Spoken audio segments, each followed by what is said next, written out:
Baik, bismillahirrahmanirrahim. Assalamualaikum warahmatullahi wabarakatuh. Saya Nyadara Najmatus Subahi ingin mempresentasikan hasil makalah saya dengan judul Analisis Kebijakan Pendidikan terkait pengembangan kurikulum pendidikan tinggi pada Kementerian Pendidikan dan Kebudayaan Pendidikan Tinggi atau sering disebut dengan Dikti, dan Pendidikan Tinggi Islam di Indonesia sering disebut dengan Diktis.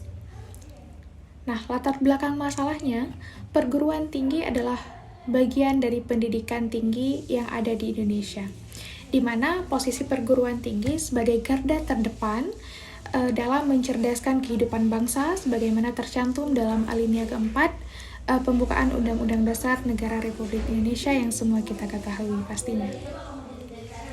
Dengan cara mengembangkan ilmu pengetahuan dan teknologi untuk memajukan kesejahteraan umum. Sistem pendidikan tinggi atau perguruan tinggi di Indonesia itu memiliki 4 tahapan. Yang pertama itu ada input, kemudian ada proses, kemudian ada output, dan outcome. Di sini saya juga mengambil 2 rumusan masalah saja.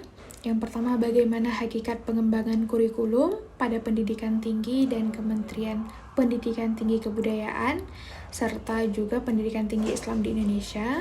Yang kedua itu, apa saja perbedaan antara pendidikan tinggi umum dengan pendidikan tinggi Islam di Indonesia. Nah, pada hakikatnya itu,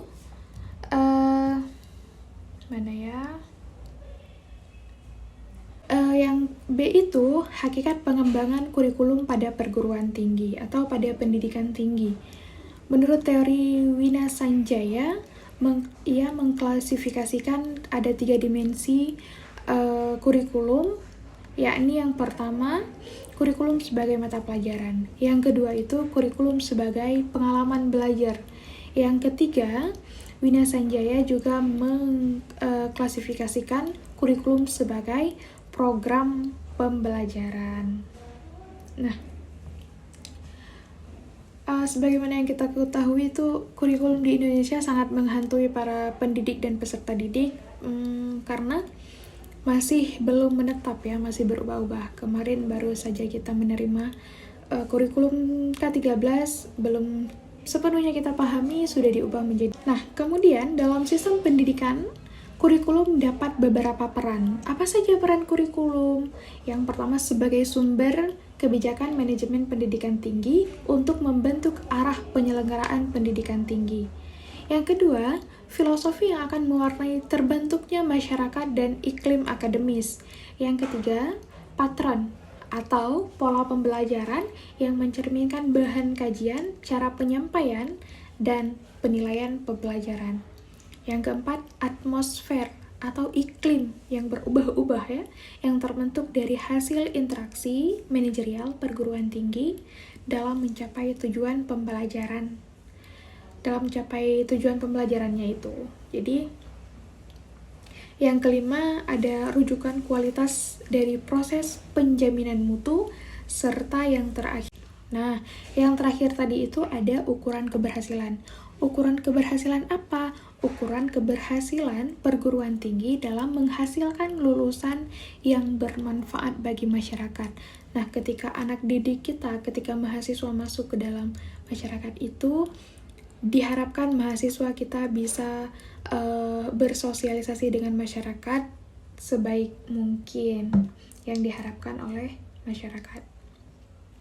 Kemudian, pengembangan kurikulum perguruan tinggi umum tadi, yaitu pengembangan kurikulum adalah proses perencanaan dan penyusunan kurikulum dan pengembangan kurikulum atau kurikulum developer, dan kegiatan yang dilakukan agar kurikulum yang dihasilkan dapat menjadi bahan ajar dan acuan yang digunakan untuk mencapai tujuan. Berarti, kalau untuk mencapai acuan yang digunakan untuk mencapai tujuan nasional, berarti kurikulum di Indonesia itu dimaknai sebagai yang 3 dimensi tadi, yang terakhir yang apa?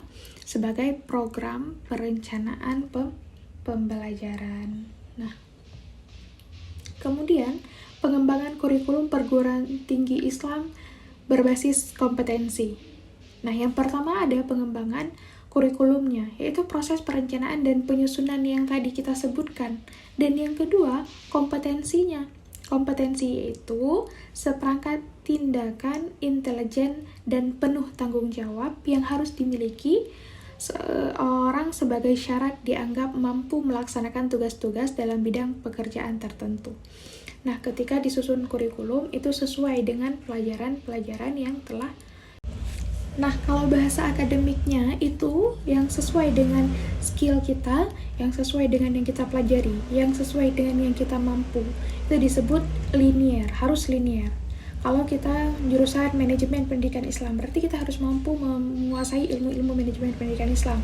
Kalau kita jurusan psikologi, berarti kita harus mampu menguasai ilmu-ilmu psikologi, seperti itu. Jadi harus linear. Sekarang itu pendidikan dimanapun diharapkan kelinearannya. Tidak ada yang bahasa Arab ngajar bahasa Inggris, kemudian bahasa Inggris ngajar penjaskes, itu tidak dibolehkan lagi. Sedangkan pendidikan tinggi Islam itu lebih identik dengan akhlakul karimah dan pembelajaran yang agamis, yang religius. Apapun jurusannya, apapun fakultasnya, tetap ada pelajaran-pelajaran agama di dalamnya. Apalagi itu semester-semester awal itu MKU-nya itu banyak yang menjurus ke agama, seperti ada tafsir Quran juga. Walaupun kita jurusan matematika, itu kelebihan di perguruan tinggi Islam, seperti itu. Tapi kalau perguruan tinggi umum, kita langsung secara detail mempelajari keahlian kita. Baik, mungkin hanya ini yang dapat saya sampaikan. Lebih dan kurang saya mohon maaf. Syukran. Just this from us and the light. I say Assalamualaikum warahmatullahi wabarakatuh.